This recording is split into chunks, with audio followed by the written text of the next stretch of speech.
네, 지난 시간에는 13절까지 삼손을 결박하는 세 줄 둘이 무엇이냐, 이것이 오늘날까지도 그대로 이어지고 있다, 이제 이것을 말씀을 드렸습니다.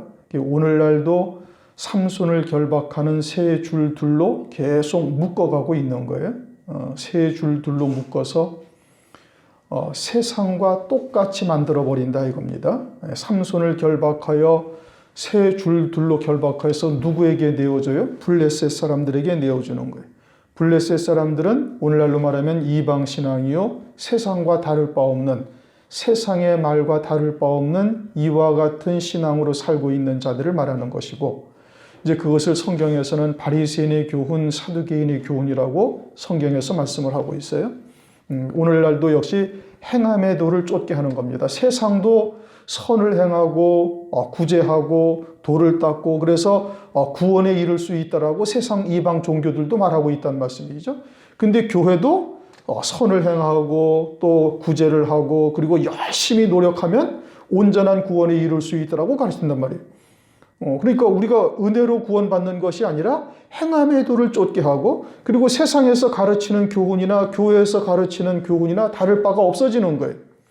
영생에 이르게 하는 말씀이 아니라 그저 착하게 살아라, 행복한 가정을 만들어라, 뭐 이와 같이 생활 교훈으로 하나님의 말씀을 바꾸어 버려서 세상에서도 다 들을 수 있는 말을 교회에서 하고 있단 말이에요. 이게 블레셋 통치를 받고 있는 거예요. 세상도 가장 추구하는 목적이 뭐예요? 돈. 그렇죠? 그들이 우상을 섬기는 일이 뭐 때문에 우상을 섬겨요? 돈 때문에. 그런데 교회도 어때요? 교회도 재물이 신이 되어져 가지고 하나님의 말씀을 갖다가 그런 것만 골라가지고 그런 것만 믿고 있는 거예요. 그런 말씀만 부여잡고 있단 말이에요. 그러니 하나님의 말씀을 빙자해서 세상에서도 다 들을 수 있는 말을 하고 있는 거예요. 이게 블레셋 통치를 받고 있는 이스라엘이라는 뜻이고, 그것이 새로운 줄이란 말이에요. 사두개적 교훈, 바리새적 교훈. 이걸로 지금도 계속 묶고 있는 거예요. 묶어서 어디다 내줘요? 세상에다가 내주는 거예요. 세상과 똑같단 말이에요. 그 세상은 누가 다스리고 있는데? 공중권세 잡은 마귀가 다스리고 있는데, 마귀에게 내어줘서 마귀의 종으로 살 수밖에 없도록 만들어가고 있는 거예요. 그럼 유대인들이 지금 자기들이 묶여 있는데, 그래서 예수님이 예루살렘에 들어가실 때 나귀를 타고 들어가시는데 나귀가 어디에 묶여 있어요? 줄에 딱 묶여 있는 거예요. 그래서 묶여 있는 나귀와 그 새끼를 풀어가지고 오라. 제자들에게 그렇게 말씀하죠. 누가 묶여 있다는 거예요? 유대인들이 묶여 있는 거예요. 지금도 누가 묶여 있는 거예요? 지금도 하나님의 백성이 묶여 있어요. 뭘로? 그 세 줄들로 다 묶여 있는 거예요. 그런데 자기들은 묶여 있다고 생각지 않은 거예요. 아니, 우리가 아브라함의 자손인데 우리가 왜 종이 되었다고 얘기하느냐? 유대인들이 예수님에게 그렇게 얘기하잖아요. 자기가 종이 되어 있음에도 종이 되어 있는 줄 깨닫지를 못하고 있단 말이에요. 그럼 오늘날도 사망의 권세 아래서 여전히 죄의 종으로 살고 있고, 여전히 물질에 눌려 살고 있으면서도, 포로가 되어져 있으면서도 오늘날도 깨닫지를 못하고 있는 거예요. 그것을 두 줄로 삼손을 묶은 것을 통해서 우리에게 계시하고 있고, 오늘날도 계속 그렇게 묶어가고 있다 이겁니다. 그래서 하나가 되게 만들어가는 거예요. 어디와? 세상과. 그래서 지난 시간에 WCC라는 것을 말씀을 드렸습니다. 세계교회협의회라는 거예요. 그래서 우리 이 땅에 있는 모든 교회가 교리를 떠나서 하나가 되자. 그래서 모든 교회가 교리를 떠나서 천주교든 기독교든 할 것 없이 하나가 되고, 뭐 몰몬교든 무슨 교든 다 하나가 되고, 더 나아가서 모든 종교가 하나가 되자.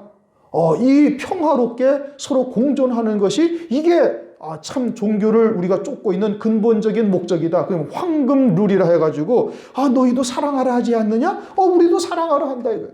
서로 보살피라 하지 않느냐? 우리도 다 사랑하고 보살피라고 그런다. 이제 그러면서 다 같이 하나가 되자라고 서로들 이야기를 하고 있다 이겁니다. 그게 뭐예요?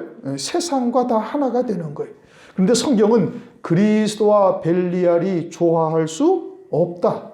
그리스도와 벨리알이 조화할 수 없다. 빛과 어둠이 함께 할 수가 없다. 그렇게 말씀을 하고 있는 겁니다. 마지막 때 적그리스도가 등장하기 위한 발판, 토대를 다 만들어가고 있는 것이지요. 그래서 삼손을 세 줄로 묶는 것이 뭐냐? 오늘날도 계속해서 그 줄로 교회들을 묶고 있는 거예요. 복음과 진리 안에 있는 진리의 교회들을 오늘날도 계속 묶어가고 있는 거예요. 묶어서 어디다 내줘요? 블레셋에다가 내주는 거예요. 세상에다가 내어주고 있다. 그걸 말씀하고 있는 것이고, 이제 그렇게 되어져서 이제 14절입니다. 삼손이 레히의 이름에 블레셋 사람이 그에게로 마주 나가며 소리 지르는 동시에, 삼손이 블레셋에다가 어떻게 했어요? 밭을 태우고 블레셋 사람을 죽이고 그들이 보기에는 완전 원수인 거예요. 그러니까 마귀의 시선에서, 이방인의 시선에서 바라보면 진리가 이게 원수인 겁니다. 진리를 쫓고 있는 자들이 원수가 되는 거예요. 그래가지고서는 삼손을 막 죽일 듯이, 이게 무슨 소리야? 삼손을 막 죽일 듯이 찾아오는 거예요. 쫓아오는 거예요. 그래서 유대인들이 결국은 삼손을 이와 같이 죽이는 자리에 내어준 것이 되고, 마치 유대인들이 예수님을 빌라도에 내어준 것과 다를 바가 하나도 없죠. 근데 이 일이 그대로 이어져 가지고 마지막 때에도 똑같이 하나님의 신실한 백성들을 이렇게 이 세 줄둘에 묶여 있는 유대인들이 어디다 내어줘요? 죽이는 자리에다가 내어주는 거예요. 삼손을 유대인들이, 블레셋의 통치를 받고 있는 유대인들이 세 줄둘로 묶어가지고 블레셋 사람에게 주었잖아요. 똑같이 유대인들이 예수님을 묶어서 빌라도에게 주고, 마지막 때 환란 때에도 똑같이 두 줄에 묶여있는 그리스도인들이 세상에다가 신실한 하나님의 백성들을 갖다가, 복음과 진리 백성들을 내어준다 이겁니다. 계시록 17장 6절, 내가 또 봄에 이 여자가 성도들의 피와 예수의 증인들의 피에 취한지라, 내가 그 여자를 보고 기이 여기고 크게 기이히 여기니. 요한계시록 17장 6절을 보면 음녀라고 이제 여자입니다. 성도들의 피에 취했다는 거예요. 그런데 이 여자라는 것은, 음녀라는 것은 음행한 여자죠, 그렇죠? 요한계시록에서는 여자가 딱 둘만 등장합니다. 음녀와 해를 입은 여자. 이게 어디를 말하는 거예요? 교회를 말하는 거예요. 그래서 여자는 신랑 예수님을 기다려야 할, 재림하실 그리스도를 소망하며 기다려야 할 교회들인데 음행을 했단 말이에요. 다른 남자를 만난 거예요. 다른 신랑을 이미 섬기고 있는 거예요. 그게 누구예요? 그리스도처럼 보이는 적 그리스도를 섬기고 있다 이겁니다. 그러니까 신랑을 이미 만났으니, 아직 예수님은 오시지 않았는데 신랑을 이미 그리스도처럼 섬기며 맞이하고 있으니 이게 음녀요 큰 성 바벨론인데, 얘네들이 누구를 내어줘요? 신실한 성도들, 재림하실 그리스도를 소망하고 있는 신실한 성도들을 죽이는 자리에 내어줘서 성도들의 피에 취했다, 이렇게 말씀하고 있어요. 그러니까 똑같은 일들이 계속 반복되는 겁니다. 블레셋의 통치를 받고 있는 유대인들이 삼손을 묶어서 죽이는 자리에 내어주듯이 예수님을 그러하였고 마지막 때 또 삼손과 같은 복음과 진리의 종들과 성도들을 이렇게 내어줄 것을 말씀하고 있는 겁니다. 그러할 때 여호와의 신의 권능이 삼손에게 임하매 그 팔 위의 줄이 불탄 삼과 같아서 그 결박되었던 손에서 떨어진지라. 우선 묶었던 줄이 뭐예요? 사람의 계명으로 변질된 말씀이란 말이에요. 복음과 진리가 아니라 사람의 계명, 바리새인의 누룩이나 사두개인의 누룩과 같은 사람의 계명으로 변질된 말씀이에요. 그런데 그것이 어떻게 불탄 삼과 같이 풀어진단 말이에요. 누구에게? 복음과 진리의 종인 삼손에게는 그것이 아무 소용이 없는 거예요. 묶을래야 묶을 수가 없단 말이에요. 율법의 행위로 우리를 묶을 수가 있어요, 없어요? 묶질 못하는 것이지, 세상에 복된 것으로 우리를 갖다가 미혹하고 실족할 수가 있어요, 없어요? 뭐 없단 말이에요. 왜요? 이제는 우리가 하늘 소망 가운데 재림하실 그리스도를 바라보며 하늘 그 첫째 벌의 영광을 바라보고 있는데, 세상의 부귀영화로 우리를 미혹하고 그것으로 묶을 수가 있느냐? 없단 말씀이에요. 우리의 근원부터 따져본다면 아예 창세전부터 우리를 그리스도 안에서 구속하시고 산자가 되게 하시고 가죽옷을 지어 입히시고 이미 목욕한 자예요. 그러니까 죄와 사망의 권세, 율법으로 묶을 수가 있어요, 없어요? 묶지를 못하는 거예요. 그러니 복음과 진리의 교회는 너희가 진리를 알지니 진리가 어떻게 한다? 너희를 자유케 하리라. 뭐로부터? 죄와 사망으로부터. 또 뭐로부터? 세상의 재물, 금, 권세, 부귀영화 이런 것으로도 자유한단 말이에요. 그것이 자유하지 못하다면 아직 진리가 무엇인지를 모르고 있는 거예요. 대학교 가면은 진리가 너희를 자유케 하리라 써 있잖아요. 대학교에 진리가 있어요, 없어요? 없어요. 그건 지식이지. 세상의 지혜지. 세상의 지식이지. 그런데 대학교에다가 그걸 써놨다면 진리가 너희를 자유케 하리라. 아니 뭐 대학교가 구세주인가? 진리가 너희를 자유케 하리라. 진리라는 것은 모든 것으로부터 자유할 수가 있어야 되는, 그게 온전한 진리예요. 그게 죄로부터, 그 다음에는 세상으로부터 자유로울 수가 있게 한단 말이에요. 하늘 소망 가든. 물론 이제 그러한 과정이 거듭나고 또 말씀을 통해서 진리가 무엇인지를 깨달아가고 또 연단의 과정을 거쳐서 세상으로 치우치는 그와 같은 육신의 소욕들이 이제 벗겨지고 못 박혀지고 많은 과정들이 겹쳐지지만 그런 것이 우리를 묶을 수가 없단 말씀이에요. 그런데 이것이 여호와의 뭐라고요? 신의 권능이란 말이에요. 여호와의 신의 권능. 오늘날로 말하면 성령의 능력으로 깨닫게 하시는 거예요. 성령의 능력으로 이루시는 거예요. 그런데 그 모든 권세가 사실은 누구의 권세? 하나님의 권세. 하나님의 권세인데 하나님께서 그 권세를 누구에게 주셨어요? 예수님에게. 마태복음 19장 28절. 모든 권세를 다 내게 주셨다. 28장인가? 다시 한번 성경을 보십시다. 마태복음 28장이죠.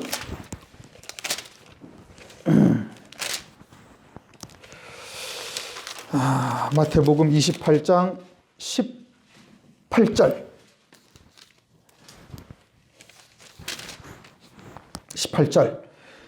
하늘과 땅의 모든 권세를 내게 주셨어요. 누구에게? 주님에게 주셨어요. 그럼 주님 안에 있는 우리들에게 그 권세가 있어요, 없어요? 있어야지. 그러니까 요한복음 1장 12절. 영접하는 자 곧 그 이름을 믿는 자들에게는 하나님의 자녀가 된다는 거예요. 자녀가 되는 권세를 받는다는 거예요. 자녀가 되는 권세를 받는 거예요. 그 권세. 그러면 그 권세가 내게 있는지 없는지 어떻게 알아요? 내가 사망으로부터 자유롭잖아요. 아무리 마귀가 지옥 간다고, 너 죄 때문에 지옥 간다고 아무리 나한테 얘기를 해도 내가 그거에 흔들려요? 좌절해요?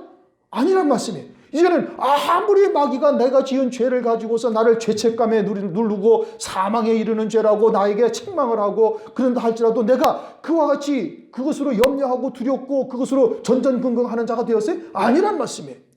왜? 내가 애시당초부터 가죽 옷을 지어 입히신 하나님, 창세전부터 나를 구원하신 하나님의 이 복음이 무엇인지를 온전히 깨닫고 믿는 자가 됐으니까. 그러니까 그 권세가 누구에게 있어요? 내게 지금 있어요. 그리고 그러한 말씀을 증거해서 다른 영혼이 그와 같은 권세를 누릴 수 있다면 무엇으로? 그 말씀을 통해서 예수 그리스도 안에서 그도 그 권세를 가진단 말이에요. 그리고는 이제는 또 성령이 내주셔서 하나님의 뜻이 무엇인지, 우리를 부르신 뜻이 무엇인지 깨달아 열매를 맺어 자라가게 한단 말이에요.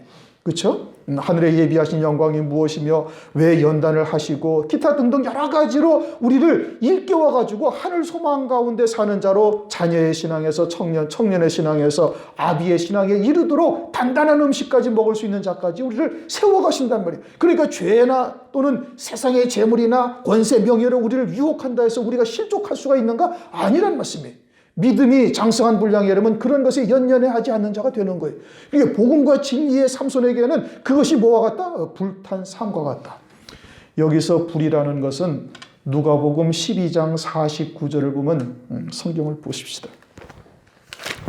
누가복음 12장 49절을 보시면은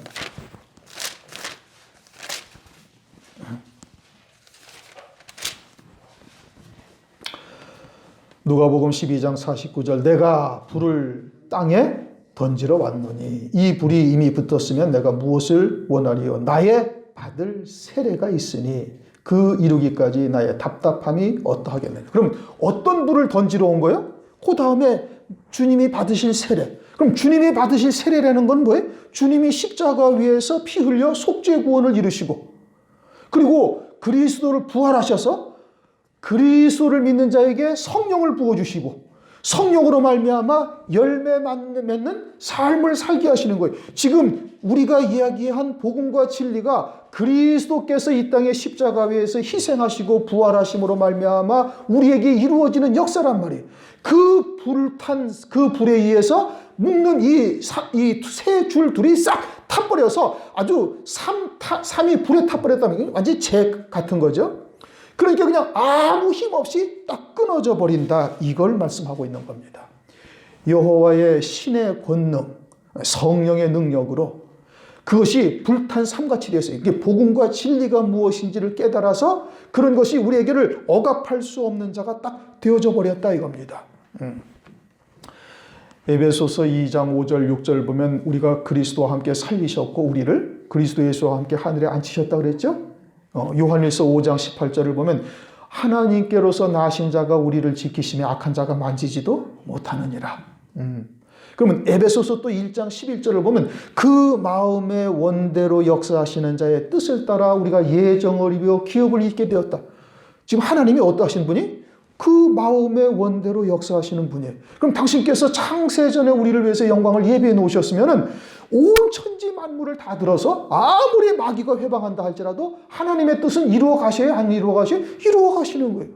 전능자요 조물주란 말이에요. 마귀는 한낱 피조물에 불과한 거예요. 그러니 전능자의 뜻이 이루어져야 안 이루어져요? 이루어져요. 에베소서 2장 10절을 보십시다.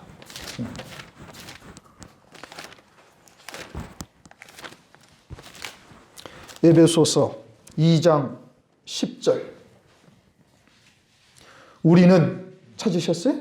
신약성경 311쪽. 우리는 그의 만드신 바라 그리스도 예수 안에서 선한 일을 위하여. 여기서 선한 일이라는 것은 하나님 아버지의 뜻을 이루는 일을 말하는 겁니다. 세상의 개념으로서 착한 일을 말하는 것이 아니에요. 하나님만이 선하시고 하나님의 뜻만이 선하시고 하나님의 뜻을 이루는 일이 선한 일이에요.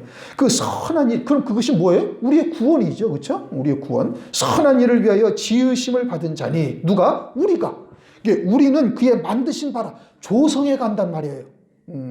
야곱을 하나님께서 택하시고 이스라엘을 조성하신단 말이에요. 그렇게 온전히 거기에 맞을 합당한 하늘의 영광에 예비한 자로 합당한 자로 하나님께서 어떻게 하는 거예요? 만들어 가시는 거예요.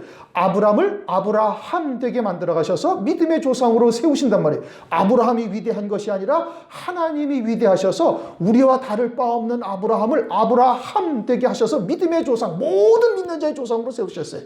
우리와 다를 바 없는 베드로를 사도로 하나님께서 세우셔서 하나님 보좌 우편 영광 중에 앉히신 분이 누구예요? 아버지 하나님이시라니까요. 베드로가 위대한 것이 아니란 말씀이에요. 그러니까 우리는 그의 만드신 바라 그리스도 예수 안에서 선한 일을 위하여 지으심 받은 자니 이 일은 하나님이 전에 어떻게 해서 예비하사 우리로 그 가운데서 행하게 하려 하심이니라. 그렇게 해서 우리의 구원을 하나님께서 이루어 가신단 말이에요. 그걸 깨닫고 있는 자는 아무리 새 밧줄 둘로 묶는다 해서 거기에 묶일 수가 있어요? 없어요? 없단 말씀이에요. 그러니까 그게 불탄 삶과 같다? 어떤 불? 주님의 사랑의 불. 십자가 위에서 희생하시며 부활하시고 그리스도로 말미암아 우리에게 성령을 부어주셔서 복음과 진리가 무엇인지를 깨닫게 하신 자들에게는 이게 불탄 삶과 같이 딱 끊어져 버린다 이겁니다. 오늘날 우리들에게 하나님께서 그와 같은 은혜를 베푸신 거예요. 15절. 삼손이 나귀의 새 턱뼈를 보고 손을 내밀어 취하고 새 턱뼈라는 거예요. 그러면 옛날 옛 턱뼈가 있다는 얘기예요? 없다는 얘기예요? 있다는 얘기죠. 새 턱뼈라는 의미는 옛 턱뼈가 있었다는 얘기예요. 그렇죠? 근데 턱뼈라는 것은 뭘 하는 거라고요? 먹을 때 쓰는 것과 말할 때 써요. 여러분 말할 때 이 턱뼈가 움직이지 않으면 말을 못 합니다. 그렇죠? 밥 먹을 때 이 턱뼈가 없으면 밥을 먹을 수가 있어요? 없어요? 못 먹는단 말이에요. 그러면 턱뼈로서는 먹는 것과 말하는 거예요. 뭘 먹어야 돼? 말씀의 양식을 먹는 것이고 양식을 말을 증거하는 것이 이게 턱뼈란 말이에요. 그런데 지금 무슨 턱뼈예요? 새 턱뼈. 그러면 옛 턱뼈가 있어요? 없어요? 있단 말씀이에요. 그게 어디 있을까? 지금 무슨 턱뼈를 잡았다는 거예요? 나귀의 턱뼈. 그냥 일반 턱뼈가 아니에요. 강아지의 개의 턱뼈 혹은 사자의 턱뼈 이것이 아니라 무슨 턱뼈를 잡았어요? 나귀의 새 턱뼈. 그러면 나귀의 턱뼈가 어디서 뭔 일을 했는지 성경에 옛 턱뼈가 있단 말씀이에요. 민수기 22장을 보십시다.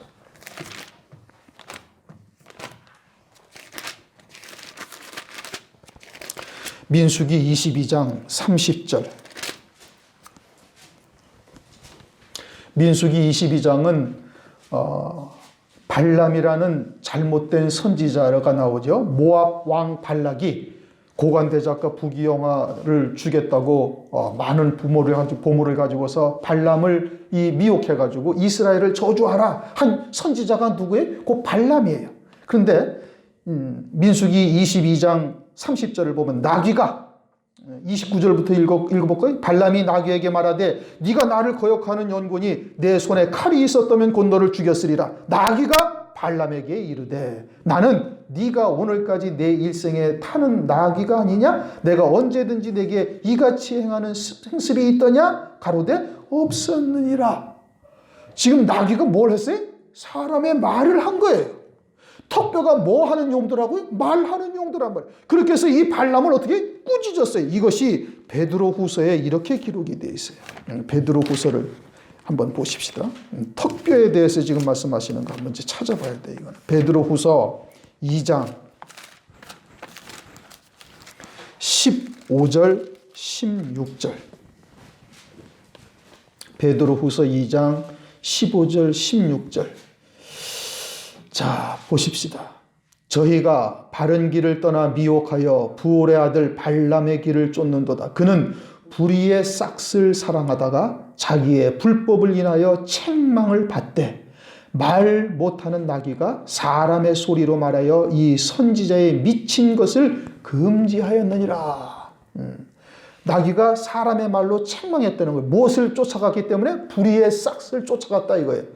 그러니까 나귀의 옛 턱뼈는 불의의 싹을 쫓아가는 자를 책망했다 요 뜻인 겁니다. 지금 나귀의 새 턱뼈를 말하기 위해서 나귀의 옛 턱뼈가 뭘 말하는지를 좀 설명하고 있는 거예요. 나귀의 옛 턱뼈는 불의의 싹을 쫓아가는 발람을 책망한 것. 요게 나귀의 옛 턱뼈예요. 그러면 나귀의 옛 턱뼈로서 불의의 싹을 쫓아갔다는 것은 율법으로 그 당시에는 율법을 쫓는데죠. 율법을 쫓아 온전한 싹을 받아야 되는데 그렇지 아니하고 불법의 싹을 쫓아간 거예요. 이게 율법에서의 불의의 싹이란 말이에요. 율법에서의 불의의 싹이라는 것은 율법은 하나님의 말씀을 지켜 순종하면 복을 받는 거예요. 하나님의 말씀을 지켜 행하면 사는 자가 되는 거예요. 그런데 하나님의 말씀을 지켜 행하며 얻는 싹이 아니라 어떤 싹이에요? 가서 이스라엘을 저주함으로 얻는 요 불의의 싹을 쫓아간 것이 이것이 나귀의 턱뼈로 책망을 했다 요 뜻인 겁니다. 그러면 지금 삼손이 잡은 것은 어떤 거예요? 새 턱뼈예요. 그러면 옛 턱뼈는 율법 아래서의 불의의 싹을 쫓아간 것을 책망한 거고 삼손이 잡은 것은 새 턱뼈, 나귀의 새 턱뼈는 그럼 무엇을 책망하는 거예요? 복음과 진리의 말씀으로 복음이 아닌 다른 복음을 쫓아가는 것, 진리가 아닌 비진리, 다른 말하면 사람의 계명이 된 혼잡된 말씀을 쫓아가는 것을 책망하는 턱뼈다 이 뜻인 겁니다. 누가? 삼손이. 왜? 삼손은 나시린으로 나왔어요. 그래서 아예 포도주와 독주를 마시지 아니하고 머리를 삭도를 대지 않아서 하나님께서 주시는 지혜로만 하나님의 말씀이 채워져 있어요. 이게 다른 말로 하면 복음과 진리의 사사란 말이에요. 그들이 이 복음과 진리의 말씀으로 복음이 아닌 참 복음이 아닌 다른 복음, 진리가 아닌 비진리, 혼잡된 말씀을 참 복음과 진리의 말씀으로 그것을 처멸하는 거예요. 다른 말로 하면은 하나님의 나라는 지금 어디예요? 우리의 심령이에요. 우리의 심령 속에 비진리와 다른 복음이 자리하고 있단 말이에요. 다른 말로 하면 사람의 계명, 세상과 다를 바 없는 사람의 계명이 자리하고 있어요. 그래서 사람의 계명의 통치를 받고 있는 거예요. 생활교훈과 같은 말씀 또는 세상에 복받는 말씀으로 채워져 있는데 이것을 나귀의 새 턱뼈, 즉 복음과 진리의 말씀으로 이것을 처멸해버린다는 말씀이에요.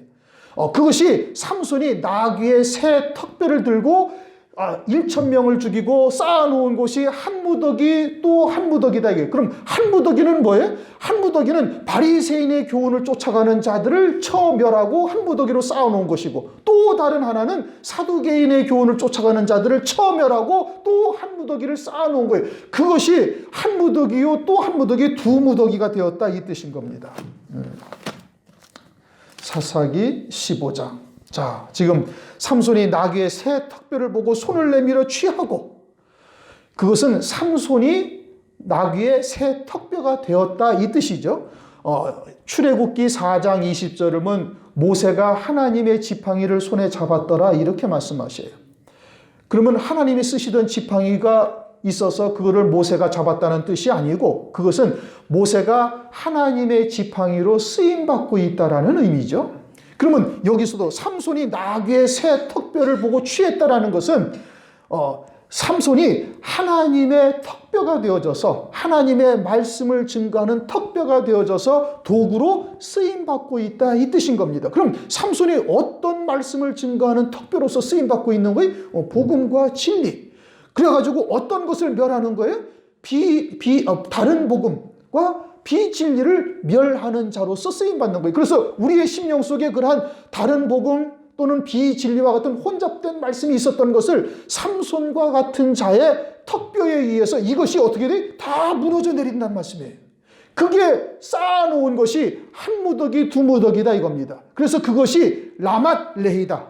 시간이 많이 되었으니까 이제 조점. 그것이 뭐라고요? 라맛 레히다. 라맛 레히라는 것은 턱뼈의 산, 이런 뜻인 겁니다. 라맛 레히. 턱뼈의 산을 이루고 있다, 이 뜻이에요. 턱뼈의 산. 산이라는 것은 갈라디아서 4장을 보면은 신앙의 유형을 신의 산이다. 하갈을 갈라디아서 4장 22절 이하에 보면 하갈을 갖다가 신의 산이다. 또 사라를 시온산, 하늘 위에 있는 자유하는 여자로서 얘기를 하죠. 그러니까 그것을 뭐라고, 이제 산이라는 것은 다른 말로 뭐라면 교회를 말하는 것이고, 종의 신앙으로 살고 있는 교회를 하갈과 같은 자로 이야기하고 있고, 진리 안에서 자유하는 여자는 진리 안에서 자유하고 있는 교회를 그와 같이 말하고 있는 거예요. 이게 산이라는 것은 뭘 말하는 거예요? 교회를 의미하고 있는 거예요. 교회. 또 스가랴서 4장 7절을 보면은 큰 산아 네가 무엇이냐? 네가 스룹바벨 앞에서 평지가 되리라. 스룹바벨이 돌아와가지고 예루살렘 성전을 지으려 하는데 기존에 있던 유대인들이 막 회방을 하는 거예요. 그러니까 스룹바벨이 외친 것이 큰 산아 네가 무엇이냐? 지금 스룹바벨을 대적하는 유대인들, 하나님의 성전을 지으려는 유대인들을 갖다가 큰 산이라고 외치고 있는 거예요. 그러니까 여기서 산이라는 것은 뭘 말하는가? 교회를 의미하고 있는 거예요. 그러면 이 죽은 무리들의 교회가 큰 산을 이루고 있단 말이에요. 어떤 교회? 생활교훈과 같은 말씀으로 살고 있는 교회가 큰 산을 이루고 있어요. 세속적인 복을 쫓고 있는 이와 같은 교회가 큰 산을 이루고 있단 말이에요. 오늘날 그들이 세상에서는 큰 산이 되어져 있는 거예요. 그런데 실제로는 영적으로는 뭐예요? 영적으로는 이미 죽은 자인 거예요. 주님께서 유대인들에게 회칠한 무덤이라고 그러잖아요. 살아있어요. 그런데 주님께서는 뭐라고 그래요? 회칠한 무덤이다. 이미 죽은 자다 이거. 그 속에는 더러운 온갖 죽은 뼈와 온갖 더러운 것이 가득하도다. 그러니까 살아있어서 지금 세상의 권세를 행하고 있는 유대인들을 너희는 너희 아비 마귀에게서 났다. 너희들은 죽은 자다. 회칠한 무덤이다. 라고 말씀하신단 말이에요. 그런데 오늘날도 이와 같이 바리새인의 교훈을 살고 있는 육신의 경건주의를 쫓고 있는 자들이 큰 산, 큰 교회를 이루고 있고, 세속적인 복을 쫓고 있는 교회들이 큰 산을 현재 이루고 있어요. 그런데 실장은 뭐예요? 죽은 자다 이 뜻인 겁니다. 그것이 한 무더기 두 무더기. 그래서 라맛 레히, 턱뼈의 산이다 라고 말씀하고 있는 거예요. 18절 삼손이 심히 목마름으로. 왜 목이 마르요? 살리는 일을 했으면 목이 마를 리가 없죠. 그런데 이와 같이 멸하는 일을 했으니 그들의 영이 갈함을 해갈하지 못하고 죽는 것을 보고 삼손이 목마르다 하는 거예요. 예수님이 요한복음 19장을 보면은 내가 목마르다 말씀하셔요. 실제 예수님이 목마르시죠. 그런데 그 목마르다 말하는 것은 하나님의 백성들이 영적인 갈증을 해결하지 못하고, 당신께서 오셔서 하나님이 오셔가지고 말씀을 증거하고 메시아이신 것을 표적을 보여주고 하나님이 살아계신 것을 갖다가 그들에게 나타내고 보여주었는데도 그들이 그 물을 먹지 못하니 그 영이 계속 갈증을 해결하지 못하고 있는 것을 주님이 대신하신 거예요. 예수님이 왜 금식하셨어요? 우리의 영이 하나님의 양식, 참 양식을 먹지 못하는 것을 보시고 주님이 대신 금식하신 거예요. 주님이 왜 피 흘려 죄값을 치르셨어요? 우리의 죄를 대신 치르신 거예요. 주님이 금식을 왜 하셔요? 우리의 금식하고 있음을 깨닫지 못하고 있으니까 주님께서 대신 금식하심으로 우리가 참된 양식이 무엇인지를 먹을 수가 있게 된 거예요. 주님이 목마르심을 감당하심으로 우리가 참된 생수가 무엇인지를 깨닫고 먹을 수가 있단 말씀이에요. 삼손이 내가 목마르다 함으로 삼손과 같은 종들을 통해서 그와 같은 갈증을 해결할 수가 있다는 말씀이에요. 그 갈증을 해결하지 못하는 그 목마름을 삼손이 지금 대신하고 있다 이 뜻인 겁니다. 그러므로 말세의 종들은 그와 같은 영적인 갈증을 해결하지 못하고 있는 것을 보면서 어떻게 해야 돼? 자기도 그와 같은 갈증을 해결하지 못하는 것을 바라보면서 목마름을 하나님께 구해야 되는 거예요. 그래야 그들에게도 생수가 하나님께서 주어져서 그들도 목마름을 해결할 수가 있다 이겁니다. 그러면서 여호와께 부르짖어 가로되 주께서 주의 종으로 이 큰 구원을 베푸셨으니 큰 구원을 베푸셨다. 요한복음 1장 50절을 보면은 나다나엘이 이제 주님을 만나죠. 그때 내가 너를 무화과 나무 아래서 보았다므로 믿느냐? 이보다 더 큰 일을 보리라. 자, 그럼 무화과 나무 아래서 본 거는 뭘 말하는 거예요? 가죽옷. 아담이 가죽옷을 지어 입히실 때 자기도 아담의 허리 속에 있어서 그때 산자가 되었다라는 것을 주님이 보셨단 말씀이에요. 그러니까 나다넬이 그냥 무릎을 딱 꿇고 당신은 이스라엘의 왕이시요 하나님의 아들 그리스도라고 딱 고백을 하잖아요. 왜? 그 창세기 3장 무화과 나무 아래서 무화과 나무 잎으로 치마하고 있을 때 나를 본 자는 누구밖에 없어요? 여호와 하나님밖에 없는 거예요. 성자 하나님밖에 없는 거예요. 그러니까 그 말 한마디에 나다날이 그냥 딱 꾹 꺼러진단 말씀이에요. 그러면서 그 다음에 뭐라고 말씀하세요? 이보다 더 큰 일을 보리라. 그럼 더 큰 일이라는 것은 뭐예요? 이 땅에서 그리스도를 믿는 자에게 성령을 부어주셔서 영생의 열매를 맺을 수 있게 하시는 거예요. 그래서 하늘나라에서 영광을 누릴 수 있도록 하시는 것이 더 큰 일이란 말이에요. 그게 더 큰 일이에요. 우리가 지옥에서 천당 가는 이 구원보다도 더 큰 구원은 하나님의 영광을 우리가 입을 수 있다는 것. 우리 힘으로는 지옥에서 천당 가는 구원도 있을 수가 없는 일인데, 그런데 거기에 더해서 하나님의 영광을 입을 수 있다는 것이 더 큰 일이란 말이에요. 이게 더 큰 구원인 거예요. 마찬가지로 삼손이 복음과 진리의 말씀을 증거해서 그들로 영생의 열매를 맺게 하는 것이 더 큰 구원인데, 요한복음 2장을 보면 갈릴리 가나의 혼인잔치가 있을 때 예수님이 물로 포도주를 만드죠. 그러자 연회장이 뭐라고 그래? 일반적으로 연회장에 와서 포도주로 술 대접할 때는 처음에는 좋은 술을 냈다가 취하면은 낮은 술을 싼 걸 줘가지고 취했으니까 비싼 거 싼 거 알아요? 모르죠. 그러니까 그냥 취한 김에 그냥 이 포도주도 맛있다고 그냥 먹고 떨어진다는 말씀이에요. 그러니까 좋은 것은 처음에 냈다가 나중에는 낮은 것을 내는데 여기는 가장 좋은 포도주를 가장 늦게 준다 이겁니다. 나중에 줬다 이거면 네가 좋은 포도주를 이제까지 두었다. 그러니까 지금까지 먹어봤던 포도주 중에 제일 좋은 포도주다 이겁니다. 뭐가 그런 거예요? 어린 양의 혼인잔치에 이르게 하시는 하나님의 말씀의 포도주가 가장 최고의 포도주인 거예요.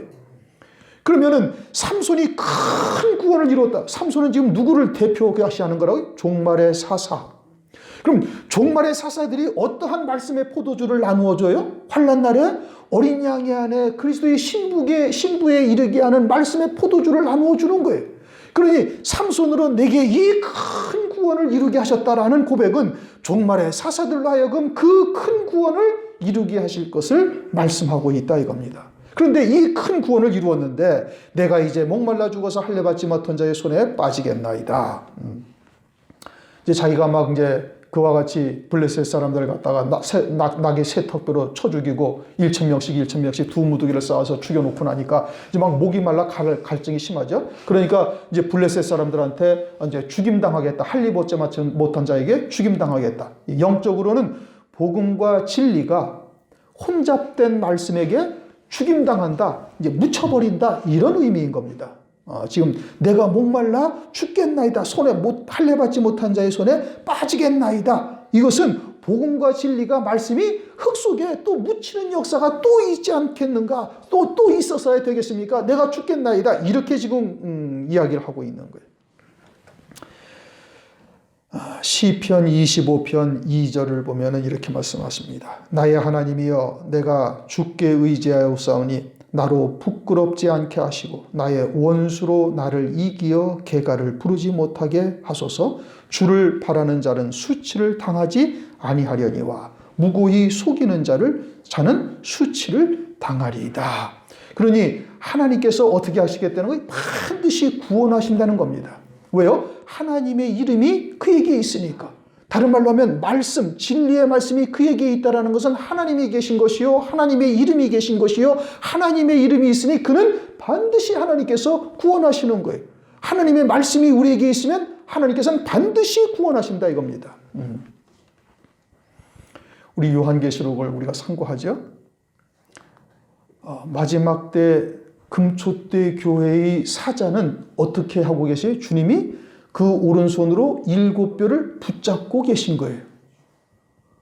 그러니까 망할래야 망할 수가 없고 타락할래야 타락할 수도 없고, 그리고 반드시 주님께서 그를 세우시겠다는 뜻인 겁니다. 오른손으로 딱 붙들고 계시는 것은. 그러면 복음과 진리의 말씀이 우리에게 있다라면은, 이 마지막 때 특히 이 말세 그 말씀이 우리에게 있다라는 것은 주님이 나를 지금 붙들고 계시다는 의미예요. 그러면은 절대 망하지 아니한다 이겁니다. 사망의 음침한 골짜기에 있을지라도 내가 해를 두려워하지 아니할 담대한 믿음을 딱 가질 수가 있는 거예요. 확신을 가질 수가 있다 이겁니다. 뭐가 있으면? 진리가 무엇인지를 깨닫고 있다면은. 이사야서 48장 11절, 내가 나를 위하여 이를 이룰 것이라. 어찌 내 이름을 욕되게 하리요, 내 영광을 다른 사람에게 주지 아니하리라. 왜? 하나님의 이름을 위해서 하나님께서 하시겠다는 거예요. 이스라엘 백성들이 패역하니까 하나님께서 바벨론에 멸망시켜서 포로가 되게 하셔요. 그러면서 70년 후에 내가 그들을 고토로 돌아오게 하리라. 이미 이사야 때로부터 에레미야를 통해서 계속 약속을 하시는 거예요. 왜 하나님께서 그 패역한 그들을 갖다가 다시 돌아오게 해요? 그냥 진멸해도 시원찮은데. 무엇 때문에 그래요? 하나님의 이름이 그들에게 있기 때문에. 하나님의 이름이 그들에게 있기 때문에 하나님의 이름을 내가 욕되게 하지 아니하겠다. 그래서 내가 그들을 다시 계유시켜가지고 다시 회개케 하고 돌이키셔서 그들을 하나님께서 살리시겠다는 의미예요. 그러면 이 마지막 때 하나님께서 이루실 구원의 말씀이 있는 자, 그와 같은 교회를 하나님께서 어떻게 하시겠어요? 절대 망하게 하지 않는다 이겁니다. 무엇을 위해서? 내가 나를 위하여. 우리 인생들은 하나 옆에 구더기 와갖고 벌레 같은 인생이지만 하나님의 이름이 내게 있으니, 왜? 말씀이 내게 있으니 하나님께서 그 이름을 위하여 하나님께서 반드시 그 뜻대로 하나님께서 이루시겠다. 그러니 복음과 진리의 말씀은 절대 땅에 묻히지 아니하고 삼손은 이방인에게 죽을 수가 없게 하시겠다. 이걸 지금 말씀하고 있는 겁니다. 요한복음 12장에도 보면 가장 귀한 나드향 한 옥합을 깨뜨려서 예수님의 발에 붓고 자기의 머리털로 씻어요. 그죠? 머리털로 씻는다는 것은 자기의 영광이라는 뜻인 겁니다. 주님이 지금 걸어가시는 이 길이 나의 영광을 위해서 가르치시고 나에게 이 나드향과 같은 최고의 영광을 내게 입히시기 위한 주님의 발걸음이라는 것을 깨닫고 눈물을 흘리면서 그 머릿결로 그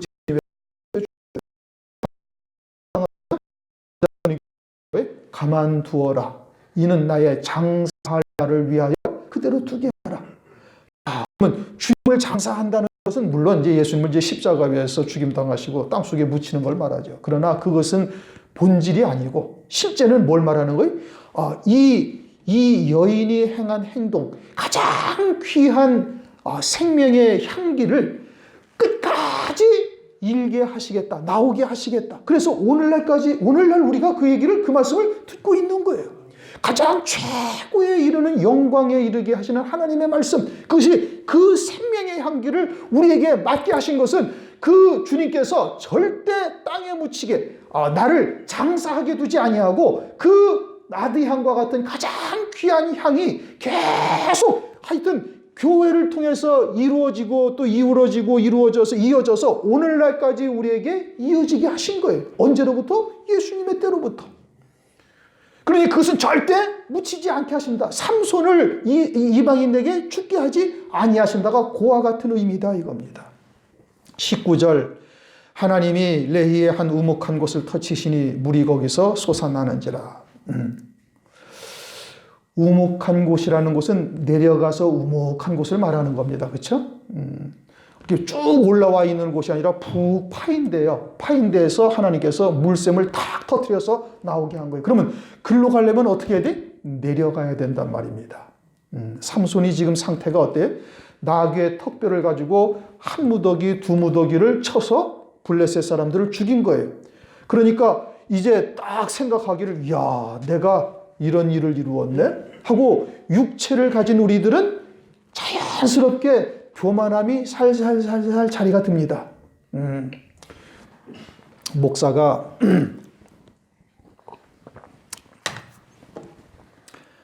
하나님께서 은혜를 막 주셔가지고 새로운 은혜를 막 주셨어요. 새로운 은혜를 막 주셔서 막 기뻐가지고 설교를 정말 막 은혜 충만하게 했어. 그러면은 은근히 속으로 뭐가 기대되면 목사님 은혜 받았습니다. 요 소리가 듣고 싶은 거야. 은근히. 왜? 육체를 입었으니까. 육체를 입은 존재는 어느 누구도 예외일 수가 없는 거예요. 그러니까 막 은혜 받았다는 그냥 표정만 봐도 사실은 아는데 은근히 그 소리까지 막 듣고 싶은 거예요. 그게 뭐예요? 교만함이다 이겁니다. 그게 자꾸 조금씩 쌓이다 보면은 자신도 모르는 새 높은 데 딱 올라가 있는 거예요. 그러니까 삼손이 지금 어떻게 했어요? 그냥 낙이 턱뼈 세 턱뼈를 가지고 두 무더기로 딱 쌓아놨어요. 내가 이런 일을 했네? 사실은 누가 하신 건데? 하나님이 하신 것이지. 자기의 힘으로 했어요? 하나님의 힘으로 하신 거예요. 모세의 지팡이가 권능이 있어요? 아니지. 모세가 권능이 있어요? 아니지. 하나님의 권능으로 하신 거예요. 누구를 통해서? 모세를 통해서. 지금 이 일을 누가 이루신 거예요? 하나님이 삼손을 통해서 이루신 거예요. 그럼 삼손이 어떻게 생각을 하겠어요? 자기는 하나님의 도구로 쓰임받았지만 어떻게 생각해? 이야, 대단하지? 속으로 은근히 이런 생각이 든단 말이에요. 그러니까 하나님께서 어떻게? 낮은 곳으로 내려가게 하시는 거예요. 우묵한 곳을 터쳤다? 낮은 곳으로 내려가서 이 모든 것이 내게 이루신 이 모든 역사가 주님의 은혜로구나 라는 것을 다시금 새삼 깨닫게 한단 말이에요. 그래서 그곳에서 뭐가 나와요? 생수가 솟구치는 또 다른 은총을 하나님께서 새롭게 다시 덧입혀 주시는 역사를 하나님께서 하신다 이겁니다. 자만은 멸망이다. 겸손은 존귀의 합작이니라. 교만은 패망의 선봉이다. 목사 아주 위험한 겁니다. 그러니까 많이 선생되지 말라 성경에서 말씀하시는. 그러니까 자기의 자리가 어딘지를 잘 분별하고 있어야 돼. 조금이라도 그런 생각이 들면 바로 내려가야 되는 거예요. 어디로? 우묵한 곳으로. 이걸 깨닫지 못하는 자는 어떻게? 이제 자꾸 자기 어깨가 자꾸 힘이 들어가는 거예요. 그리고는 이제 턱이 빳빳하게 들어서서 아주 그냥 속된 말로 기부스한 것 같은 상태가 벌어지게 되어지고 그러면 어떻게? 넘어지는 겁니다. 선줄로 생각한 자 넘어질까 조심하라. 나의 나 된 것은 다 하나님의 은혜로 된 것이라는 것을 늘 잊지 않아야 되는 거예요. 주의 종들이 특히 아주 유념해야 할 사항이고 하나님의 도구로 쓰임받는 자들은 반드시 그래야 되는 겁니다. 그러니까 하나님께서 어떻게? 낮은 곳으로 내리시는 거예요. 오늘날 우리가 겪고 있는 것이 바로 그러한 것과 같다 이겁니다. 지금 낮은 곳으로 내리시는 것이죠. 삼손이 그것을 마시고 정신이 회복되어 소생하니 정신이 버쩍 났다 이게 아니라 정신이라는 단어가 루아흐 히브리어로 영이라는 뜻입니다. 영이 다시 회개하고 확 돌이켜서 아주 새 힘으로 다 올라왔음을 지금 말씀하고 있는 거예요. 그러니 의목한 곳에 내려가니까 이것이 모든 것이 다 하나님의 은혜인 것을 다시 깨닫는 것이 세상. 그렇지 나야 참 무지랭이 같은 존재인데 하나님의 나라가 뭘 알기는 뭘 알았어요? 목사가 무슨 태어나면서부터 성경을 알아가지고 이렇게 설교를 할 수가 있겠습니까? 천부당 만부당한 일이지요. 성경을 일천독을 해보세요. 알 수가 있는가? 모르는 겁니다. 그냥 하나님이 깨우쳐주지 아니하시면 도저히 하나님의 나라는 들어갈 수가 없어요. 왜요? 하나님이 이루시는 구원의 세계를 사람의 지식으로 알 수 있다면 구원자가 예수 외에도 얼마든지 있어야 되는 거예요. 그렇잖아요? 산속에 들어가서 수십 년씩 돌을 닦는 사람이 얼마나 많은데 죄도 안 짓는 나름대로 죄도 안 짓고 수십 년씩 돌을 닦는 사람이 얼마나 많은데 만약에 사람의 노력이나 사람의 지혜로 할 수 있다면 그런 사람들은 벌써 구원에 이르렀을 수가 있어야 되는 것이고 구원자가 수도 없이 많이 나타날 수가 있었던 거예요. 그런데 성경에는 뭐라고 하면 예수 그리스도 외에는 다른 이름을 구원받은 다른 이름을 주신 일이 없다. 그러니 항상 겸손해야 되겠죠. 그죠? 목사는 특히 그러한 겁니다. 그러니까 우묵한 대로 딱 내려가니까 다시 그 영이 확 회복이 되어져 가지고 다시 말하면 성령으로 충만함을 입었다 이 뜻인 겁니다. 제가 성경을 한 곳을 읽어드릴게요. 뭐 시간이 많이 됐으니까 찾지는 않고 사사기 8장 27절 기드온이 그 금으로 에봇을 하나 만들어서 자기 성읍 오브라에 두었더니 온 이스라엘이 그것을 음란하기 위함으로 그것이 기드온과 그 집에 올무가 되니라. 기드온이 누구예요? 사사. 그래서 어떻게 했어요? 미디안의 군대를 갖다 다 처멸한 거예요. 그래가지고 사람들이 기드온한테 너희들 금붙이 얻은 거 있지? 그거 좀 줘. 그래서 금을 다 줬어. 그래가지고 그것을 뭘 만들었어요? 에봇을 만들어서 기드온이 자기 집에다 두었단 말이에요. 그런데 에봇이라는 것은 제사장이 입는 옷에 있는 거예요. 그리고 그것은 어디에만 있어야 돼? 성막에만 있어야 돼. 그런데 기드온의 집에다 딱 두니까 사람들이 성막에 가는 것이 아니라 기드온을 섬기는 자가 되어버렸어요. 그래서 그것이 기드온에게 올무가 됐다. 하나님의 도구로 쓰임받고 징벌당할 수 있는 위치에까지 이르게 되었다 이겁니다. 이사야서 39장 5절 6절 이사야가 히스기야에게 이르되 왕은 만군의 여호와의 말씀을 들으소서 보라 날이 이르리니 네 집에 있는 모든 소유와 네 열조가 오늘까지 쌓아둔 것이 바벨론으로 옮긴 바 되고 남은 것이 없으리라 여호와의 말이니라. 히스기야가 병이 나가지고 하나님께 기도했어요. 그래갖고 하나님께서 그 수명을 연장시켜줬단 말이에요. 그런데 이제 바벨론에서 그 당시에는 아수르가 더 큰 나라였고 바벨론이 조그만 소국이었단 말이에요. 바벨론에서 사신이 왔어요. 그러니까 히스기야가 하나님이 나를 이렇게 낫게 하셨고 하나님이 나를 이렇게 융성한 왕이 되게 하셨다라고 자랑하기 위해서 내 탕고에 있는 금과 은과 모든 것을 바벨론 사자한테 자랑을 딱 해버린 거예요. 내가 이런 사람이야. 히스기야에게 지금 책망하시는 겁니다. 네가 교만해서 지금 자랑했지? 그거 전부 바벨론으로 내가 다 옮겨놓겠다. 이 교만함이 이렇게 무서운 겁니다, 여러분. 우리도 주님의 도구로 쓰임받고 교만하면은 하나님으로부터 버림받게 되어지는 거예요. 그래서 그것이 우묵한 대로 내려갔다? 어떻게 했다는 거예요? 하나님 앞에 더욱 겸손한 자가 되어져서 이 모든 것이 다 주님의 은혜로 된 것입니다. 라고 고백하는 자가 되어져야 될 것을 삼손을 통해서 우리에게 계시하는 거예요. 특별히 종말의 사사들. 아주 주의해야 된다 이겁니다. 그들에게는 어떤 권세가 있어요? 예언의 권세가 있죠. 철장 권세가 주어지는 거예요. 이제까지 창세 이래로 없던 권세가 마지막 두 증인들에게 주어지는 겁니다. 교만하면은 즉각 하나님께서 버려버리시는 거예요. 그러니까 어떻게? 아주 세밀하게 간섭하셔요. 그래서 생명의 부활로 나올 자들은 어떻게 한다고? 이 땅에서 다 심판해버린단 말이에요. 심판의 부활로 나올 자들은 하나님께서 심판을 이 땅에서 안 하셔요. 왜? 그들은 심판의 대상이니까. 그러나 생명의 부활로 나올 자들은 이 땅에서 다 행한 대로 심판을 하시는 거예요. 그래서 밧세바와 간통한 다윗에게 하나님께서 그 죄악 중에 출생한 아들은 죽여버리시고 데려가 버리시고 그리고 압살롬의 반란으로 그 죄값을 톡톡히 다 겪게 하시는 거예요. 이 땅에서 다 청산해버리시는 거예요. 그 죄값을.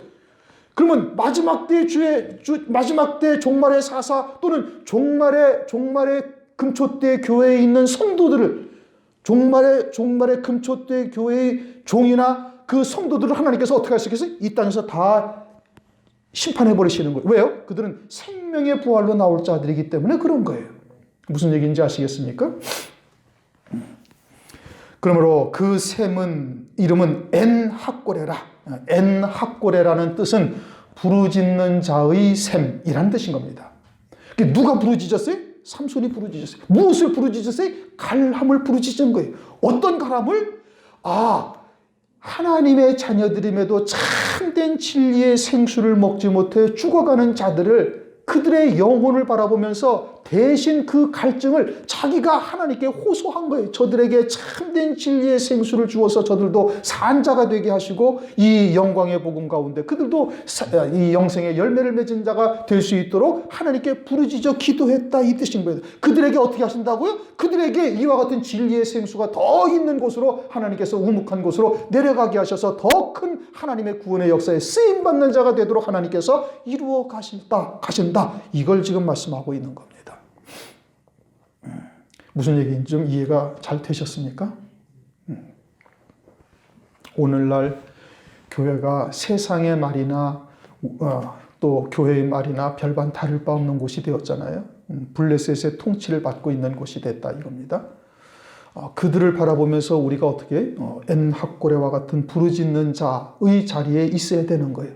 그리고 진리의 생수를 우리에게 채워서 복음과 진리가 무엇인지를 정확하게 분별하고 깨달아서 그러한 하나님의 말씀으로 그들을 증거해서 그들 속에 있는 블레셋 군, 그들 속에 있는 이방 신앙을 이 나귀의 새 턱뼈가 되어져서 그것을 쳐멸하는 자가 되어야 되는 겁니다.